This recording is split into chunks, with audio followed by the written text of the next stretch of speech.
Okay, in this explainer, we're going to break down a pretty cool multi-part GCSE chemistry question. You'll see how just one question can connect something as simple as algae all the way to the building blocks of life, and even the history of our own planet's atmosphere. It's all connected. So we're tackling question 9 from an AQA paper, and honestly, it's a fantastic example of how all these different scientific ideas you learn about are actually linked. We're talking photosynthesis, polymers, all the way to DNA. We're going to walk through it part by part, and I'll show you the exact answers from the mark scheme you'd need to get those full marks. All right, first up, photosynthesis and its products.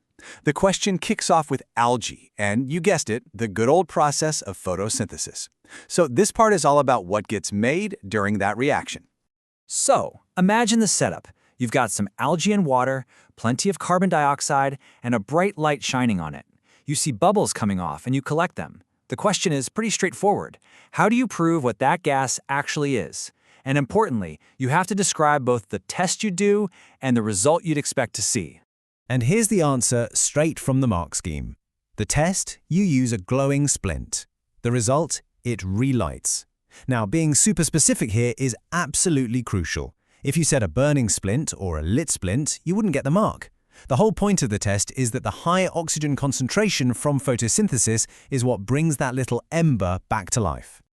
Okay, next up. We know photosynthesis makes glucose, right?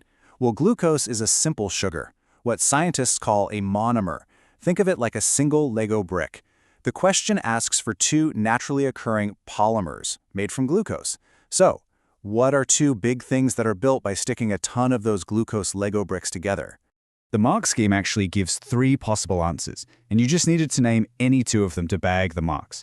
So, your options were starch, which is how plants store their energy, cellulose, the stuff that makes plant cell walls strong and rigid, and glycogen, which is basically the animal equivalent of starch for energy storage.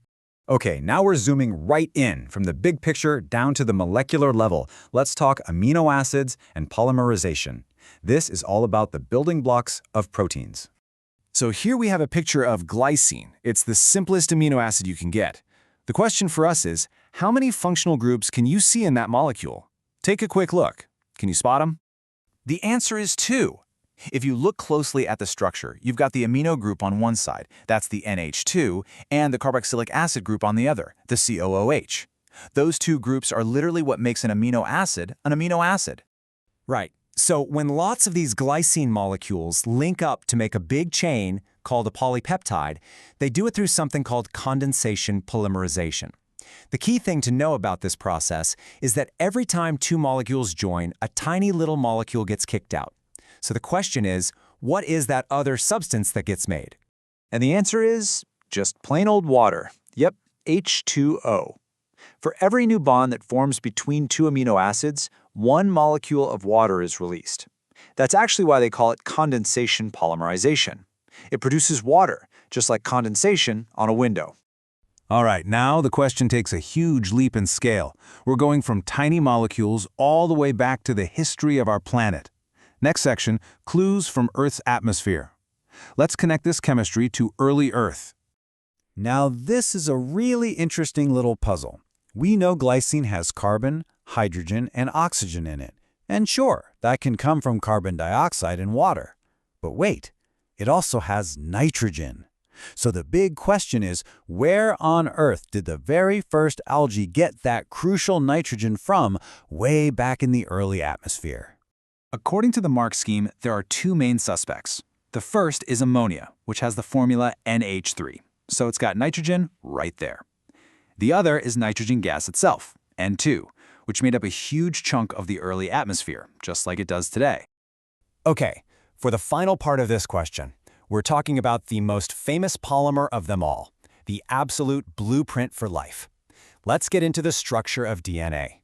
The question tells us that the way algae develop and function is all controlled by a specific, naturally occurring polymer. And they give us a pretty big hint with this image, which is, of course, DNA. So our job is to describe its shape and its structure.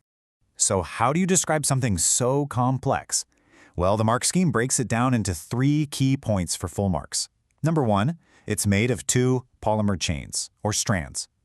Number 2, those chains are built from 4 different types of monomers. You might know them as bases. And number 3, the big one, the two chains are twisted together to form that famous double helix shape. And really, that's the whole point, isn't it? Even a super complex molecule like DNA can be broken down into a few key rules. By taking this big question one piece at a time, it becomes totally doable. We went all the way from a simple gas test to the structure of DNA, and you can see how it all links together, from tiny atoms to massive biological systems. So that leaves me with one final question for you to think about.